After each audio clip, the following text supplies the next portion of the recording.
సరే ఎలా ఉందండి కూటమి ప్రభుత్వ పరిస్థితి ఎలా అనిపిస్తుంది? ఏముంది, వాళ్ళు చేసే కార్యక్రమాలు వీళ్ళు చేయట్లేదు. అది ఇప్పుడు నాకు 62 సంవత్సరాలు, ఎన్నిసార్లు పింఛని పెట్టాను, పింఛని రావట్లేదు. అది ఆ ప్రభుత్వం అయితే రాజశేఖర రెడ్డి కొడుకున్నప్పుడు అన్ని పథకాలు అందరికీ అందాయి, అందరికీ మంచిగా అందినాయి. ప్రతిదీ ఎక్కడ జరుగుతుంది. ఈ కూటమి ప్రభుత్వం వచ్చినాక ఏమి ఎవరికి అందే నిధులు ఎవరికి అందలేదు. అంటే మండిపోయిన రేట్లు. అది మాలాంటి వాళ్ళని బతకడం, మధ్యతరగతి కుటుంబం అద్దె కట్టుకుని బతకడం చాలా కష్టం. రోజుకి 500 400 సంపాదిస్తా ఈ రిక్షా బండి మీద. 2 పిల్లలు పోషించుకోవాలి, రెంట్ కట్టుకుని మా అమ్మగారిని అందరినీ పోషించుకోవాలి. ఎన్నోసార్లు బెదవాడు వచ్చినా ఇల్లు పెట్టుకోవడానికి నీళ్ళు ఒక్క గృహం నాకు రావట్లేదు, ఎంతోమందికి వచ్చినాయి. ఏంటి ప్రభుత్వం ఒక్కొక్క లోపాలు. అది ఇప్పుడు అందరూ ఎక్కడ చూసినా ఆడవాళ్ళు అదే మోత కదా, ప్రభుత్వం మోసం చేసిందని. ఏ పథకాలు ఇప్పుడు 45 సంవత్సరాల వాళ్ళకి 18,000 పడలేదు. మరి పిల్లలకి స్కూళ్ళు డ్రెస్సులే కానీ ఆయన పెట్టే డ్రెస్సులు ఆయన ఇచ్చే పుస్తకాల మీదే వెళ్తాను. ఇవాళ ఈయన ఇచ్చే పుస్తకాలు ఏమి ఇచ్చాడు, ఏం బుక్స్ మార్చాడు? ఆయన పెట్టే ఇంగ్లీష్ మీడియము, మరి ఈయన పెట్టాడా ఎప్పుడైనా ఇంగ్లీష్ మీడియము? మరి ఆరోగ్యశ్రీ కార్డు వాళ్ళ నాన్నగారిని కనుక పెట్టాడు, వీళ్ళు ఎవరు పెట్టారా? ఇందిరాగాంధీ ఐఎం గాంధీ ఉంది, ఎవరికి రాని సీఎంకి ఆలోచన వాళ్ళ నాన్నగారికి వచ్చింది, వాళ్ళ నాన్నగారికి వచ్చిన ఆలోచన కొడుకు వచ్చింది. లేబర్ అంటే అభిమానం వాళ్ళకి. వీళ్ళకి ఏముందండి, ఎంత రాయల్టు, వీళ్ళు రాయల్టు. అది హైటెక్ చంద్రబాబు నాయుడు రాయల్టు, మాలటి మధ్యతరగతి కుటుంబం బతకలేము. అది అంటే పథకాలు అమలు చేయాలంటే ఖజానా చూస్తే ఖాళీగా ఉంది. బీహార్ కంటే అంటానుగా, ఇప్పుడు అన్నీ ఎక్కడ పెడతాడు, కేసులు బోసులు అన్నీ ఏరుకొని పోగు చేస్తాను. ఇప్పుడు పోలీసులు ప్రతి వాడికి హెల్మెట్ లేకపోతే 2000 ప్రతిదానికి పోగు చేసి, మరి ఇప్పుడు ఖజానాలో లేకగా ఎక్కడైనా లారీలు బోరీలు పట్టుకొని కేసులు రాసి దిగుతారు. ఇంతవరకు ఎక్కడ ఉన్నాయి? ఆటో వాడికి 10,000 వేసాడు, ఇప్పుడు ఎవరు వేసాడా? ఆ ఆటో వాళ్ళకి ఇప్పుడు ఈ ప్రభుత్వం వచ్చాక, ఈ కూటమి ప్రభుత్వం వచ్చాక ఏం చేశారండి చెప్పండి? పెన్షన్ ఇంటికి పంపిస్తున్నాము, పెన్షన్ ఏ పెన్షన్ లేదు, నాకు కాలే బాగోలేదు. ఆరోగ్యశ్రీ కార్డు కోసం తిరిగితే అది అవధ బాబాయ్ అన్నారు. 2 పిల్లలు నాన్న సాకడానికి ఇబ్బంది పడతాను. 8,000 రూపాయలు అద్దె, బెదవాడు బతకడానికి సామాన్యంలో బతకలేము. అది ఇంతవరకు ఆయన వచ్చి ఏదోటి 18,000 అయ్యే పింఛన్లు అవి వేసాడు జరిగేది. ఈ ప్రభుత్వం వచ్చే మరీ మాలాంటి వాళ్ళకి చాలా దారుణంగా ఉంది బాబాయ్, ఇది వాస్తవం. కూటమి ప్రభుత్వం పనితీరు ఎలా అనిపిస్తుంది? కూటమి ప్రభుత్వం జగన్ ప్రభుత్వం ఈక్వల్గా ఉంది. పథకాల విషయానికి వస్తే ఏమంటారు? పథకాలు ఇంకా వెయిటింగ్లో చూడాలి. మరి కొంతమంది అన్నమాట, గత జగన్మోహన్ రెడ్డి ప్రభుత్వంలోనే పథకాలు వచ్చాయి మాకు, ఈ కూటమి ప్రభుత్వం ఇంకా పథకాలు రావట్లేదని మీరేమంటారు పబ్లిక్గా? పథకాలు వాళ్ళ అవసరాన్ని బట్టి మారుస్తూ ఉంటాడు. మరి సీఎం గారు కూడా చెప్తున్నారు పథకాలు అమలు చేయాలని కొంచెం టైం పడుతుంది, రాష్ట్ర ప్రజలు కొంచెం అర్థం చేసుకోవాలంటున్నారు కదా. ప్రభుత్వం ఖజానా నిల్లు, అందువలన లేట్ అవుద్ది. మరి ఇప్పుడు పథకాలు ఇంప్లిమెంట్ చేసే గ్యాప్ వస్తుంది కదా, ప్రజలకి ఏమన్నా వ్యతిరేకత ఏమన్నా వచ్చే అవకాశం ఉంటుందంటారా? వ్యతిరేక అనేది రాదు, ఏ ప్రభుత్వం అయినా ఆహ్వానిస్తారు. కూటమి ప్రభుత్వం పనితీరు ఎలా అనిపిస్తుంది? బాగుంది, పథకాల విషయంలో కానీ అన్నీ బాగున్నాయి. ఆగండి. మరి కొంతమంది ఏంటి పథకాలు ఏమీ రావట్లేదు, మాకు గత ప్రభుత్వంలోనే వచ్చినాయి అంటారు. కొంతమందికి వచ్చిన వాళ్ళు రాలేదని అనుకుంటున్నారు, రాలేదని అనుకుని వచ్చిన వాళ్ళు అనుకున్నారు, అంతే తేడా. ప్రభుత్వం సూపర్గా ఉంది, బ్రహ్మాండంగా ఉంది ప్రభుత్వం. పథకాల విషయంలో కానీ ఉంది. అసలు పథకాలు అనవసరంగా ఇచ్చి పాడు చేయడం తప్పించి, పథకాల గురించి ఆశపడితే పోయినసారి ప్రభుత్వం ఎలాగుందో అలాగే అయిపోతుంది అంతే.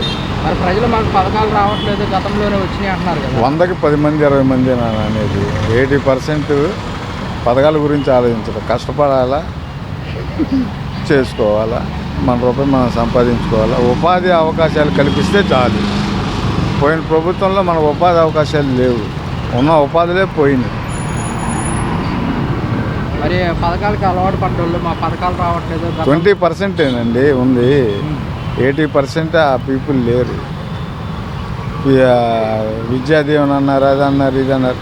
ఎవరి కాళ్ళు సొంత డబ్బులు పెట్టుకొని సర్టిఫికేట్లు తెచ్చుకున్నారు. అంటే ప్రతి ఒక్కరికి మేము వేయలే, ఆయన బటన్ నొక్కుతున్నారు కానీ ఆయనే వేయలే.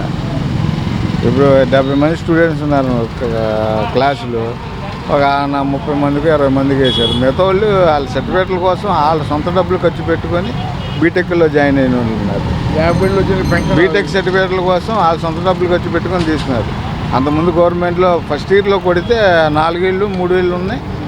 గవర్నమెంట్ తరఫున పడిపోయి అసలు స్టూడెంట్స్ని ఇబ్బంది పెట్టేవాళ్ళు కాదు. అలాంటిది స్టూడెంట్స్ని ఇబ్బంది పెట్టారు ఈసారి కాలేజీ వాళ్ళు పోయినసారి. అంటే వాళ్ళకి భరోసాగా మేము అమౌంట్ వేసాము, వాళ్ళకి అండగా ఉండటం కోసం. లేదన్నా, మీడియాలో సోషల్ మీడియాలో అలా ఫేక్ వీడియోలు పెట్టి చేయటం తప్పించి ఆ గవర్నమెంట్లో మాత్రం విద్యార్థులు చాలా ఇబ్బంది పడ్డారు. బయటకు చెప్పుకోలేకపోయారు. అందరూ చెప్పుకోలేరు కదా. విద్యా వ్యవస్థ కానివ్వండి, ఇప్పుడు ఈ గవర్నమెంట్ అసలు పోయిన 5 సంవత్సరాలు పోవటమే చాలా తప్పు చేశారు ఆంధ్ర ప్రజలు. అదే కనుక 5 సంవత్సరాలు కూడా ఉండుంటే ఈ రోజున మన ఆంధ్రాలో ఉన్న పిల్లలు బయట అవుట్ ఆఫ్ స్టేట్లకి, అవుట్ ఆఫ్ కంట్రీలకి వెళ్లకుండా ఇక్కడే హాయిగా తల్లిదండ్రుల దగ్గరే ఉండి ఉద్యోగాలు చేసుకుంటే హ్యాపీ లైఫ్ బతికేవాళ్ళు. మరి ఇప్పుడు సీఎం గారు కూడా అమరావతి పూర్తి చేస్తాము అని చెప్తున్నారు. అన్నీ ఖచ్చితంగా అవుతాయి, టైం తీసుకుంటుంది. ఎందుకంటే పోయినసారి గవర్నమెంట్లో ఇచ్చారు, మళ్ళీ వెనక్కి వెళ్ళిపోయారు. మళ్ళీ వాళ్ళని ఒప్పించి తీసుకురావడానికి కొంత సమయం అనేది పట్టుద్ది.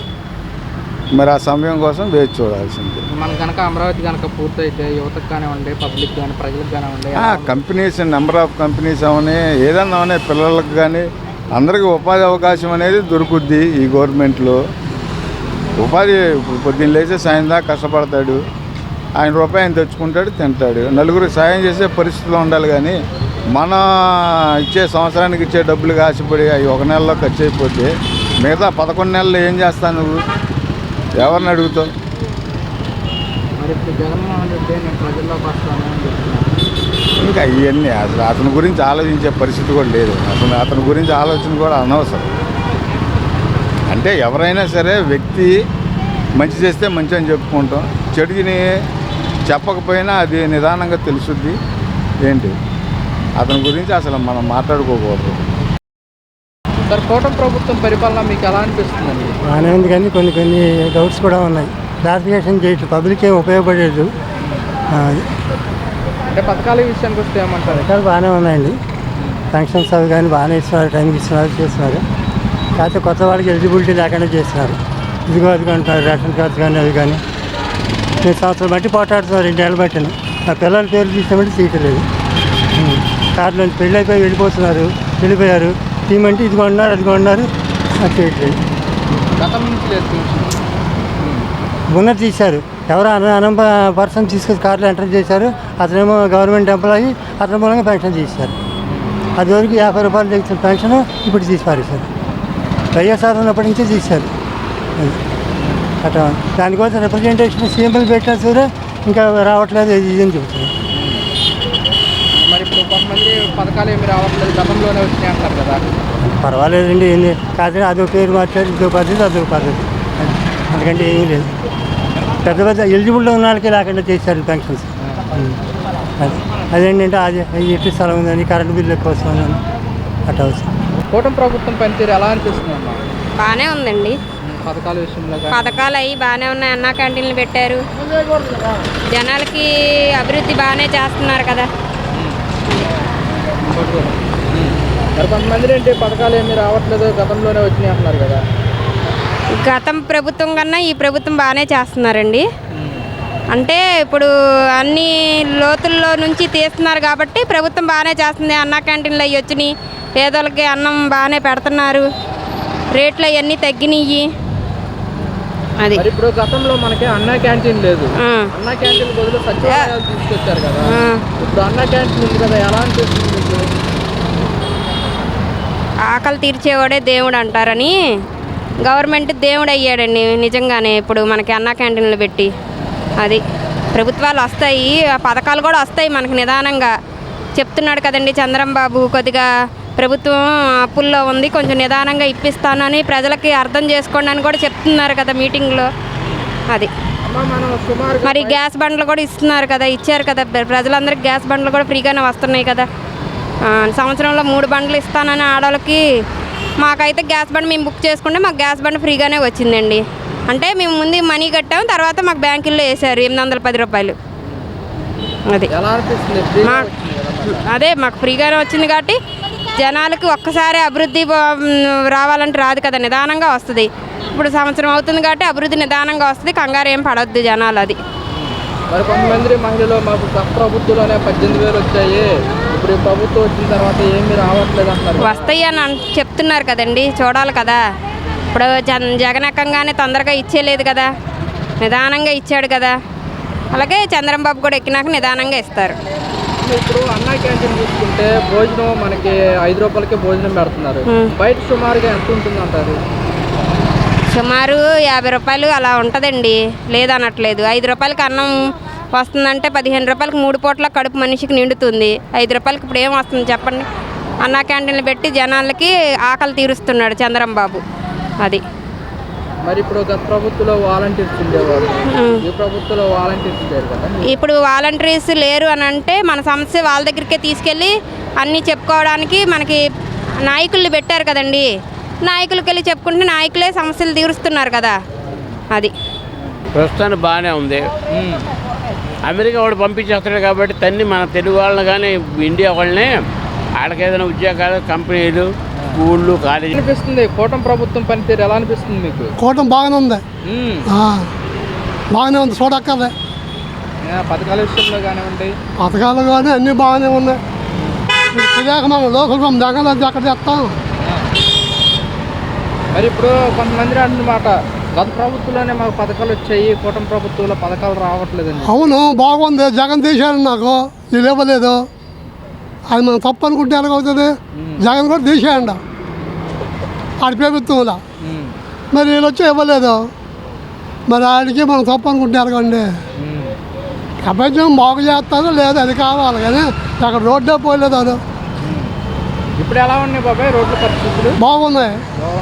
అది మనం చెప్పాలా, చెప్పుకోవాలా. ఇప్పుడు జగన్ కూడా తీయలేదు, మనం తీసేయండి, వీళ్ళు ఇవ్వలేదు. మరి నాకు అందలేదు అనుకుంటే ఎలా వస్తుంది? కాదు, మీ పెన్షన్ వస్తుందా? అదే పెన్షన్ అండి, ఇవ్వలేదు. అప్పుడు చంద్రబాబు ఇచ్చినాడు, జగన్ కూడా తీసేయండి. మరి ఇప్పుడు ఈ ప్రభుత్వం ఇప్పుడు మరి ఇచ్చాడు, మరి మామూలు ఇంకెప్పుడో పెడతాడు సత్యప్పుడు.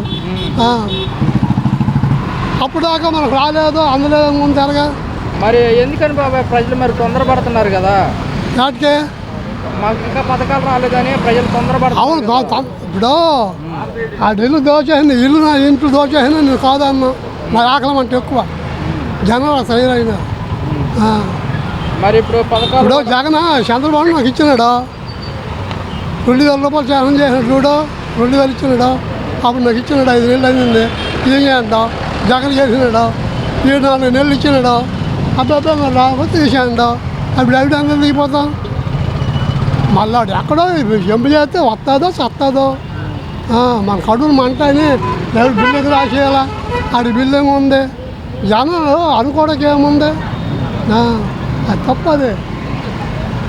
మరి ఇప్పుడు జగన్మోహన్ రెడ్డి నేను ప్రజల్లోకి వస్తాను, నేను ప్రజల తరఫున జగన్లో రాడేది, మరి ముఖ్యమంత్రి కావడా లేదా మాట కొట్టా? ఆడు బట్టాడు గుర్తాడు, చంద్రబాబు మాట చంద్రబాబు గుర్తాడు. లేకపోతే దేశం బాగు చేస్తాను లేదా? నీ ఒక్కడి మాట తీరిపోకూడదు, నీ ఒక్కడి మాట తీరిపోకూడదు. ఇప్పుడు నాకున్నది పెన్షన్ రాలేదు, 80 సంవత్సరాల వయసు, చిగ్గిలిపోయింది. హాస్పిటల్లో 70,000 దండం పెట్టాను. ఇదల్లా ఎవిడికి కావాలా? ఇదల్లా ఎవిడికి కావాలా? మరి ఇప్పుడు గత ప్రభుత్వంలో జగన్మోహన్ రెడ్డి వాళ్ళ పార్టీ వాళ్ళకి పథకాలు మొత్తం ఇచ్చేసాడు, వాళ్ళకి అనుకుంటున్న వాళ్ళకి అంటారు. అన్నీ అందినాయి అందరికి, కానీ మన దృష్టిలో రాలేదు. మరి అన్ని పథకాలు అందినాయని మీరే చెప్తున్నారు. మరి జగన్మోహన్ రెడ్డి పార్టీ ఎందుకు ఓడిపోయిందంటే మీరేం చెప్తారు? ప్రజలే ఓడించాలని ఓడించారు. అది అంటే చంద్రబాబు నాయుడు గారు చెప్పిన పథకాలను చూసి ఓట్లు వేసారంటారా? కరెక్టు. మ్యాక్సిమం 2. ఇప్పుడు రెండోసారి ఇప్పుడు రాడుగా, మళ్ళీ అదే అధికారంలో రావడానికి అవుతుంది.